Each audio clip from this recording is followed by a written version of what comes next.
फारूक शुक्ली साहब, chairman Urdu academy Andhra Pradesh.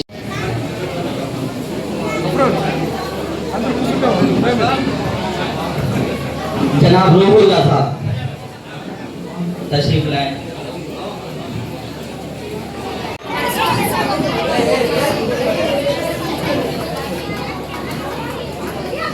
చూపించు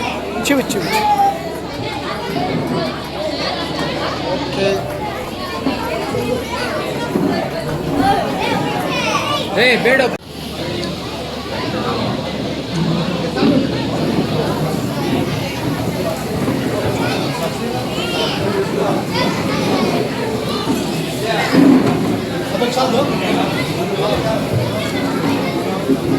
मुस्लिम मरकजी जमात की तरफ से आली जनाब कासिम साहब और सदर साहब दोनों हमारे उर्दू अकेडमी चेयरमैन साहब का इस्तकबाल और शारीफ खुशी फरमाएंगे।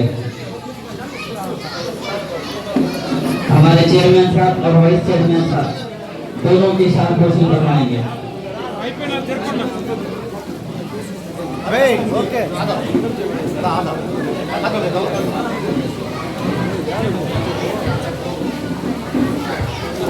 हमारे कलमनर के लोकल लीडर्स आली जनाब चेयरमैन साहब और वाइस चेयरमैन साहब दोनों की शान खुशी कर रहे हैं। परवीना का और एक परवीना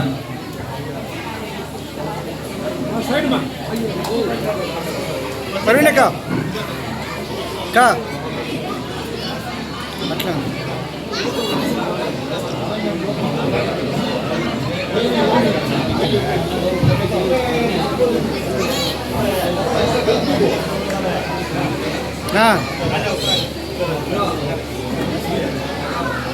अफरोज भाई, अमान भाई और इसी तरह महापाशा भाई, ये सब चेयरमैन साहब और वाइस चेयरमैन साहब का इकराम और इस्तकबाल कर रहे हैं।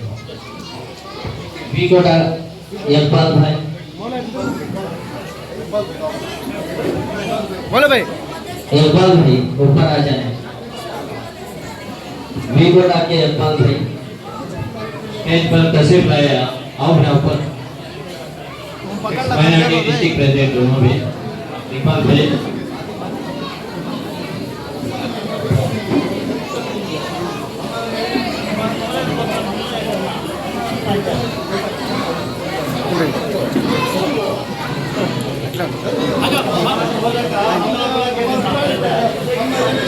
बोलो भाई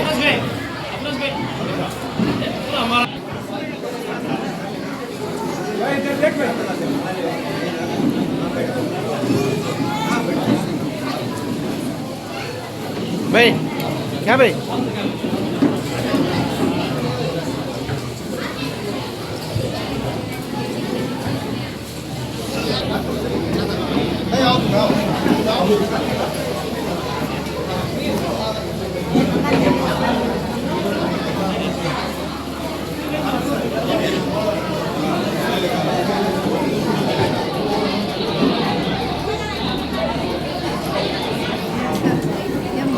బా అవునా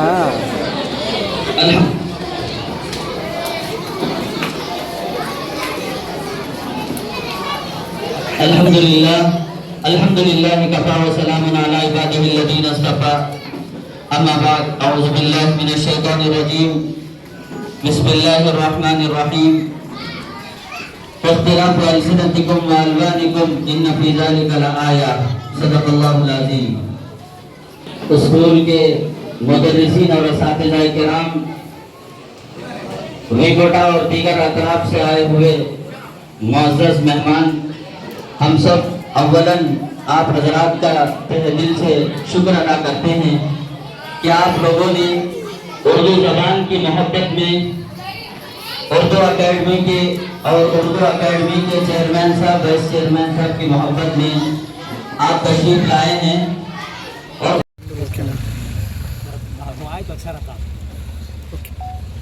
ఓకే సార్. ఓకే అన్న. Okay sir. మీడియా మిత్రులందరికీ కూడా నమస్కారం అండి. ఈరోజు చిత్తూరు జిల్లా పొలంనేరు రావడం జరిగింది. ఏదైతే ఆంధ్రప్రదేశ్ ఉర్దూ అకాడమీ చరిత్రలో మొట్టమొదటిసారిగా ఆవో ఉర్దూ సీఖే అని చెప్పేసి రండి ఉర్దూ భాషను నేర్చుకుందాం. ఉర్దూ భాష ఒక మతానికి సంబంధించినటువంటి భాష ఏమాత్రం కాదు.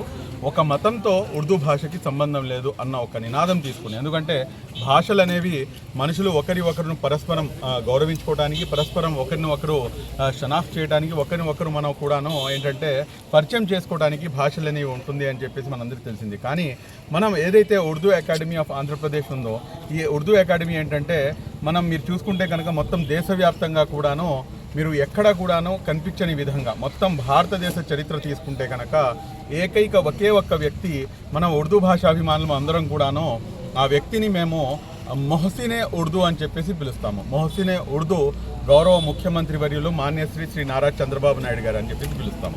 అదేంటండి మొహసినే ఉర్దూ అంటే ఏంటి అంటే కనుక పరోపకారి. అంటే ఎవరైనా కానీ ఒక చిన్న ఆవగింజంత ఉపకారం మనపై చేస్తే కనుక నేను పాటిస్తున్నటువంటి ఏదైతే ధర్మం ఉందో ఆ ధర్మం మాకు నేర్పించేటటువంటి గుణపాఠం ఏమిటంటే ఎవరైనా మీపై ఆవగింజంత మీపై ఉపకారం చేస్తే కనుక దాన్ని మీరు కొండంత భావించాలి అని చెప్పి. కానీ ఉర్దూ భాషకి మన గౌరవ ముఖ్యమంత్రి గారు చేసినటువంటి ఉపకారం కొండంతది. కాబట్టి ఈ అంశాలను ప్రజల దృష్టిలోకి తీసుకెళ్ళడానికి, ఈ అంశాలను గ్రౌండ్ లెవెల్ వరకు తీసుకెళ్ళడానికి మనం ఈ రోజున ఆవో ఉర్దూ సీఖే కార్యక్రమంతో పాటు ఇవన్నీ కూడా తీసుకెళ్ళడం జరుగుతుంది. అదేనంటే మీరు అలాగే అంటారు, ఎందుకంటే మీకు చైర్మన్ పదవి ఇచ్చారు కాబట్టి మీ పనే అది, మీరు ఆయన్ని మీరు గౌరవించాలి, మీరు ఆయన్ని మీరు అంతా చెప్పాలి. కానీ వాస్తవాలు ఏదైతే ఉన్నాయో చరిత్ర పుటల్లో అవి నిక్షిప్తమై ఉన్నాయి. మీరు చూసుకుంటే కనుక అందరికన్నా ముందు ఉర్దూ భాషని రెండవ అధికార భాషగా ప్రకటించినటువంటి ఘనత గౌరవ ముఖ్యమంత్రి నారా చంద్రబాబు నాయుడు గారికి దక్కుతుంది. అదేవిధంగా రెండో అంశం మీరు తీసుకుంటే కనుక మొత్తం యావత్తు భారతదేశంలో ఉన్నటువంటి ఏకైక నేషనల్ ఉర్దూ యూనివర్సిటీ, దాన్నే మనం అందరం కూడాను మాను అని చెప్పేసి పిలుస్తాము, మౌలానా అబుల్ కలాం ఆజాద్ నేషనల్ ఉర్దూ యూనివర్సిటీ. ఆ యూనివర్సిటీ తప్పించి మొత్తం దేశంలో రెండో ఉర్దూ యూనివర్సిటీ లేదు. మరి అలాంటప్పుడు ఆయన పరోపకారి కాకపోతే ఇంకేమిటి?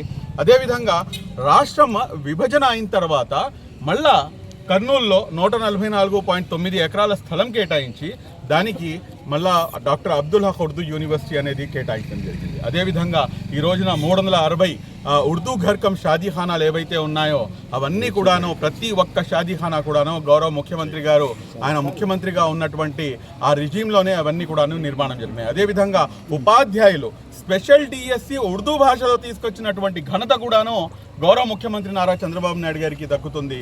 కాబట్టి ఉర్దూపై చేసినటువంటి ఆయన సేవలు అనేకమైనటువంటి, కాబట్టి ఈ ఉర్దూ భాష అనేది దీన్ని మనం అందరం కూడాను గౌరవించి దాన్ని జనాల్లోకి తీసుకెళ్లాలని చెప్పేసి, అదేవిధంగా ఉర్దూ అకాడమీకి మొత్తం రాష్ట్ర వ్యాప్తంగా 36 కంప్యూటర్ సెంటర్లు, అదేవిధంగా 36 లైబ్రరీలు ఉన్నాయి. ఈ 36 కంప్యూటర్ సెంటర్స్లో కంప్యూటర్ సెంటర్ అని చెప్పేసి పేరు మాత్రం కానీ ఉంది, కానీ అక్కడ కంప్యూటర్లు ఏమాత్రం లేవు. కానీ మన గౌరవ ముఖ్యమంత్రి గారు ఇమ్మీడియట్గా మొన్న 2 నెలల క్రితము 3 కోట్ల రూపాయలు ఫండ్ అనేది కేటాయించి ఇమ్మీడియట్గా వాటిని రిలీజ్ కూడా చేయడం జరిగింది. త్వరలో ఏదైతే అప్డేటెడ్ వర్షన్ సిస్టమ్స్ ఉన్నాయో అవన్నీ కూడాను రాష్ట్ర వ్యాప్తంగా ఉన్నటువంటి ఉర్దూ అకాడమీకి సంబంధించిన కంప్యూటర్ సెంటర్స్లో ఉన్నాయి. ఈ కంప్యూటర్ సెంటర్స్ ద్వారా ఎవరైతే మన పిల్లలు ఉన్నారో, ఉర్దూ భాష నేర్చుకుంటున్నటువంటి పిల్లలు ఎవరైతే ఉన్నారో వీరందరికీ కూడాను ఖచ్చితంగా డిటిపి మరియు అదేవిధంగా ఏదైతే జావా ఇవన్నీ కూడాను ఉర్దూ భాషలు నేర్పించడం కాదండి. దీంతో పాటు ఈ రోజున ఏదైతే ఆర్టిఫిషియల్ ఇంటెలిజెన్స్ కాలం నడుస్తుందో ఈ ఆర్టిఫిషియల్ ఇంటెలిజెన్స్తో పాటు వారు మమేకమై ఏ విధంగా వారు ముందుకు అడుగు వేయచ్చు, వారికి ఎటువంటి అవకాశాలు, ఉపాధి అవకాశాలు కల్పించగలమో ఆ విధంగా వారందరినీ కూడాను ట్రైనింగ్ ఇచ్చే విధంగా ఈ కంప్యూటర్ సెంటర్లు కూడాను తయారవుతాయని చెప్పేసి తెలియపరచడానికి ఈ రోజున ఇక్కడ ఈ ఆవో ఉర్దూ సీఖే కార్యక్రమానికి విచ్చేసినటువంటి ప్రతి ఒక్కరికి కూడాను మనస్ఫూర్తిగా ధన్యవాదాలు తెలియజేస్తూ ఈ కార్యక్రమానికి ఈ భాషాభిమానులు, దాని తర్వాత దీన్ని తీసుకొని రావడానికి మొట్టమొదటిగా లిటరీ కమిటీ మరియు ఫస్ట్ ఈ బుక్ తీసుకొని రావడానికి సహకరించినటువంటి గౌరవ రాష్ట్ర మంత్రివర్యులు జనాబ్ ఎన్ఎండి ఫారూక్ గారు, మన మైనార్టీ మంత్రివర్యులు,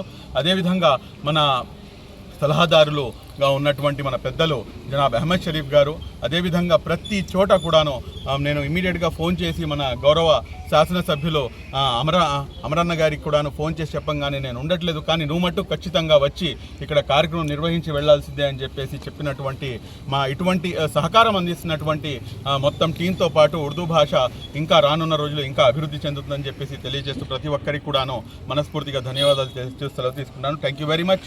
జై హింద్.